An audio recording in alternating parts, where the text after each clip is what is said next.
Hi, this is Zach here with the Bulletin Board Heroes here at Zach's Traders Cafe for Thursday, the 9th of November. Starting off with the FTSE, which is still dithering around the 7,400 level. Recent range 7,300 to 7,490. There is potential support there at 7,370, which was the initial September support, and then there's an uptrend line, a red one there from back in March at 7,300. Post March, we've had a 72 to 7,300 support range, so if we do break down, then one would expect 72 to 7,300 to hold. Otherwise, the worst case scenario at the moment is 71.40, which is the floor of that falling February trend channel. On the upside, we're looking for the 50-day line to break around 75.05 and then head up to the top of that falling February trend channel, maybe near 7,700, the way things are going by the end of the year.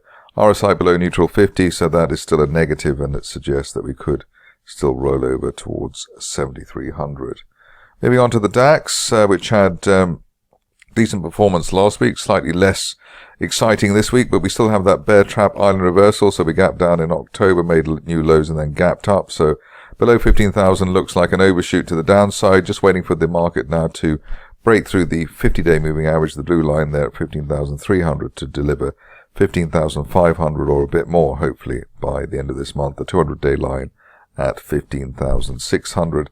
The top of that falling May trend channel at 15,700. But the key here, staying above 15,000 on the DAX. On to the Dow, and here the picture has been one of, well, I suppose, strong recovery, which is something which is, you haven't been able to say that so much this year, but line of resistance there from August, and that's around 34,200. We want to break that to give us a new leg up to 35,000, perhaps by the end of this month. On the downside, we're hoping that the floor of the second gap high that we've had so far this month and the 200-day moving average at 33,800 will stem any losses.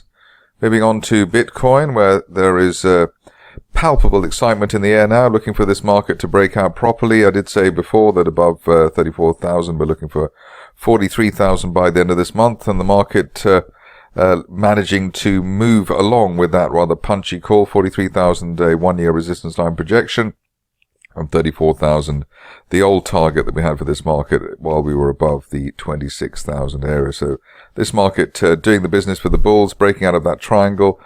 We had mid-move consolidation either side of 34,000. It looks as though we're going to get that 43,000 by the end of this month. The initial move here was from around 26,000 to 34,000, and obviously if you add on 8,000 to 35,000, you get 43,000 to 35,000, the initial peak after the rally from October support. On to the stocks, and closely related to the Bitcoin situation is Argo Blockchain, and it's surprising actually that the shares are still relatively low in the range, near the 50-day line around 8.5 pence. Looks like we've got a sideways shuffle going on here, which tends to be consolidation ahead of a move to the upside. Looking for 12 pence hopefully as soon as the end of this month, as the realization of the Bitcoin, happy state of Bitcoin at the moment, kicks in. Obviously we were up at 18 pence back in July when Bitcoin was much lower than it is now, but above 8.5 or 8 at least, looking for 12 on Bitcoin by the end, on Argo Blockchain by the end of this month. Some interest I've seen online from, or in Afentra. Here you can see that it looks like we're just finally breaking out of the recent consolidation we've been in. You can see that consolidation really in place since August last year.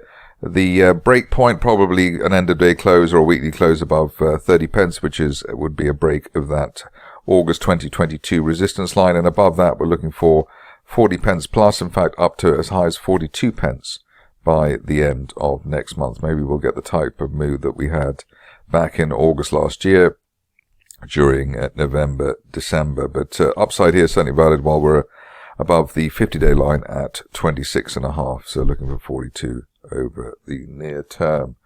Onto a stock which I didn't expect to be covering for quite a while, if not never. Here we've got a situation with Amala where you can see that shares actually looking quite encouraging, even though it's not the greatest chart to chart, so to speak. Here we are in a broadening triangle base, or a potential broadening triangle base, broken near-term neckline resistance at 0.1 pence and looking for up to 0.2 pence by the end of next month, which would effectively retest the summer resistance zone for the shares and the 200-day moving average. The more time we spend above 0.1, the better in that situation. Next up is Audioboom, and I suppose the bears might be slightly upset by the recent performance in the stock. In the recent past, any rallies towards the 50-day line have been shorting opportunities. In this case, anyone who went short did have a day of glory earlier in the week, but since then we've had the second gap higher, unfilled gap higher this month. As you know, even one unfilled gap to the upside off the lows tends to be a good signal, and that was spotted at the beginning of the month, sub 150. That time we were looking for 173 and then 260. Now above 173, we're looking for 260, and actually perhaps a little bit more. We could maybe stretch up to the 200-day moving average at 285. Obviously, it's still a bit early days, and as I said, and as we know, in the recent past, the shares have always been sold into, but the current situation is that at least while we're on the right side of the £2 level, the old August resistance around 205, we're looking for £2.60 by the end of this month, or even sooner on Audioboom. The 50-day line also starting to rise, which it hasn't done for perhaps months or even years, so a change happening there at the moment. Capital Metals, a favourite in the recent past after its decent Sri Lanka news. Here you can see that we've got what's effectively a V-shaped reversal. We had a one-touch rebound off the rising 200-day line. We've got both the 50 and 200-day lines now rising. So rising into a golden cross, which should happen during the month of November and take us up to as high as 7 pence by the end of this month. Obviously, that's a bit punchy call there, but at least while we're on the right side of 3.5, looking for 7 at Capital Metals by the end of this month, if not by the end of next month. Cyanconnode is next, and here you can see that the shares doing a reasonable turnaround with this W-shaped reversal, bullish divergence, neckline resistance broken around 10 pence above 10. We're looking for a March resistance line projection as high as 16 pence by the end of this month. Be cautious, you wait for the 50-day line to break, but it looks as though there's been enough there with the bullish divergence to signal a turnaround. On to Challenger, which is normally rather fiddly and continues to be fiddly at the moment. Here we're just trying to break that resistance line there from back in April. That was around the 6.5 level, and above 6.5 we're looking for 0.1 pence, which is the top of a broadening triangle from back in July. Upside value while we're above the 50-day line and the recent gap at 5.5 or 0.055.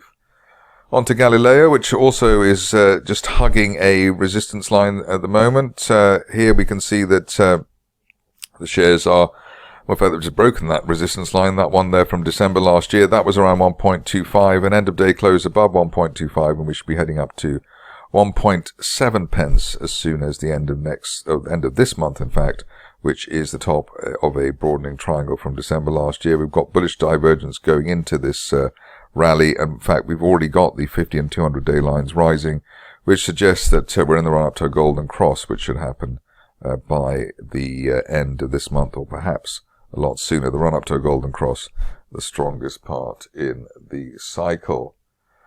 Moving along to HeliumOne, where I said the other day below 6 pence, and we're looking at the market being potentially disappointed. Above 6 pence, the market being elated, and we're on the right side of 6 pence at the moment.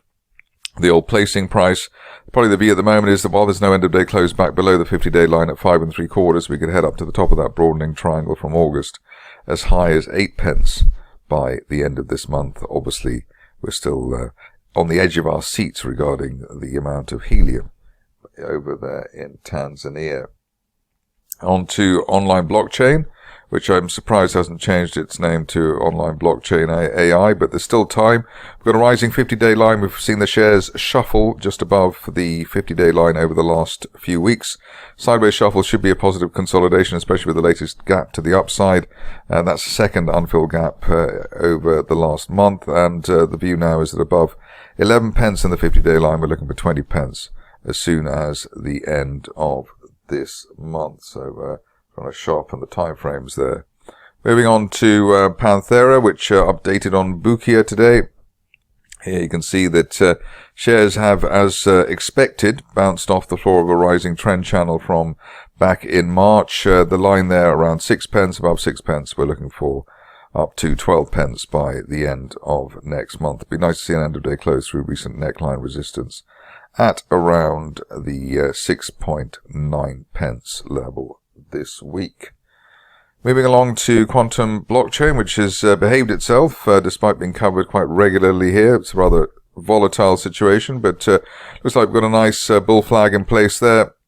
Floor of the flag there at the old resistance line there from January at 1.9 pence, and above 1.9 we're looking for up to 3.5 pence as soon as the end of this month.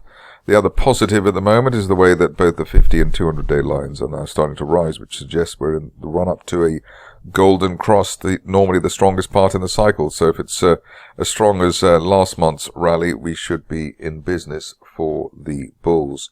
Finishing off with Zoo Digital, which has one of the stranger charts around. And here you can see that we've had a higher low versus September, which was obviously an overshoot below 30 pence. The neckline break at 49 pence suggests that above that level we're looking for 70 pence, which is the top of a broadening triangle, which I'm just about to complete, which has been in place since back in September. That's it for me today. More updates tomorrow.